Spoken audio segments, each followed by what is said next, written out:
শুক্রবারে যেহেতু ভাই ভাইয়ের বউ এসেছিল, এই জন্য কিন্তু প্রহর প্রিয়তি তাদের নাচের গানের ক্লাসটা মিস করেছে। কিন্তু শনিবার আজকে তো যেতেই হবে। আজকে তাড়াতাড়ি করে ঘুম থেকে উঠে গেলাম। ঘুম থেকে উঠেই সমস্ত রান্না টান্না যা আছে সারবো, সাথে পেন্ডিং টুকটাক কাজগুলো তো থেকেই যায় বন্ধের দিনগুলো, তো সেটাও করব। আর সকালবেলা উঠে একটু চাল ধোয়া জল আমার গাছে দিয়ে এই যে ঢ্যাঁড়স কেটে নিচ্ছিলাম। আর সবসময়ের মতো প্রজ্ঞা একটু পর পর আসবে আর জিজ্ঞাসা করতে থাকবে, মা তুমি কি করো। প্রহরের বাবা আবারও বেশ কিছু কাঁকড়া নিয়ে এসেছে, সেগুলোকে বেছে সুন্দর করে ডিপ ফ্রিজে এখন রেখে দিব। আজকে এই কাঁকড়াগুলো রান্না করব না। প্রহর প্রিয়তি এসে বারবার বলছিল, মা আমরা একটু কাটবো, কিন্তু আজকে বললাম যে না, দরকার নাই, তোমরা অনেক কাটাকাটি করেছো, আর প্রয়োজন নাই। এরই মধ্যে আমি প্রহর প্রিয়তিকে স্নান করিয়ে ফেলেছি, ওদের জন্য একটু খাবার বেড়ে দিচ্ছি। যেহেতু ওরা খুব বেশি কিছু খায় না, সামান্য খাবার দিয়েই বললাম যে তোমরা তাড়াতাড়ি করে খেয়ে দিয়ে রেডি হয়ে নাও, কারণ ক্লাসের টাইম তো আর আমাদের জন্য বসে থাকবে না। সেই সকাল থেকে রাত 12টা অবধি সময়টা যে কিভাবে দেখতে দেখতে চলে যায় নিজেই বুঝতে পারি না। সকাল হলেই বিকেল, বিকেল হলেই রাত, রাত হলেই আবার সকাল, এই হচ্ছে বর্তমান অবস্থা। যেহেতু আজকে বন্ধের দিন, সেহেতু প্রহরের বাবারও পার্সোনাল কিছু কাজ থাকে, সে সেগুলোই করছিল। এই জন্য প্রহরের বাবার খাবার এই মুহূর্তে বাড়লাম না, ওর জন্য খাবারটা বেড়ে রেখে যাব, ও পরে খেয়ে নেবে। এর মধ্যে প্রহর প্রিয়তি কোনো রকম খেয়ে দিয়ে কিন্তু আবার রেডি হতে শুরু করেছে। বাচ্চাগুলো আমার অনেক বেশি চাপে থাকে, সারা দিনই একটার পর একটা কিছু না কিছু লেগেই থাকে।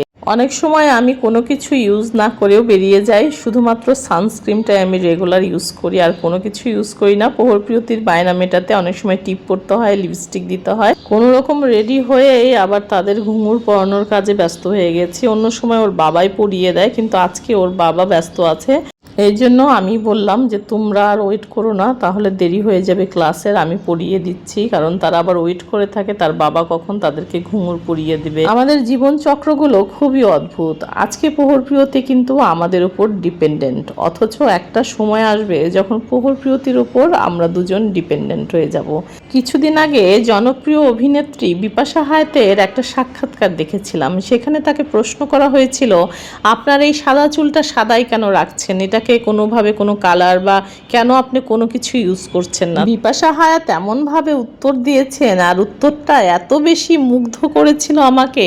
সে তখন সাথে সাথে উত্তর দিয়েছিল যে আমি আসলে দেখতে চাই আমি কোন বয়সে ঠিক দেখতে কেমন ছিলাম। কারণ একটাই, প্রত্যেকটা বয়সের একটা আলাদা বিউটি থাকে, এবং এই বিউটিটাকেই আমি উপভোগ করতে চাই।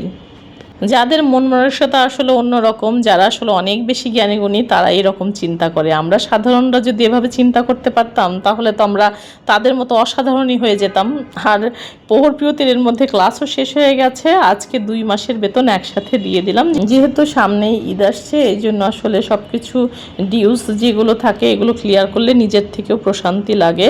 আর বাসার নিচে এসে সব সময় প্রহর প্রিয়তির কোনো না কোনো কিছু বায়না থাকবেই। আজকেও তার ব্যতিক্রম ছিল না। তারা একদম শুরু থেকে বায়না করছিল, মা আজকে কিন্তু যাওয়ার সময় আইসক্রিম নিয়ে যাব, আইসক্রিম কিনেও তো দিতেই হবে কিনে। আর প্রহরের সবসময় এই বায়নাটা একটু বেশি থাকে, তোমরা সেটা বুঝতেই পারো। প্রহর আইসক্রিম খেতে ভীষণ ভালোবাসে। প্রিয়তিকে অন্য কোনো কিছু দিয়ে আসলে বুঝ দেওয়া গেল, প্রহরকে কোনোভাবেই এটা সম্ভব হয় না আসলে বুঝ দেওয়া। সে আইসক্রিম খাবে আর টাকা আমার খরচ করাবেই।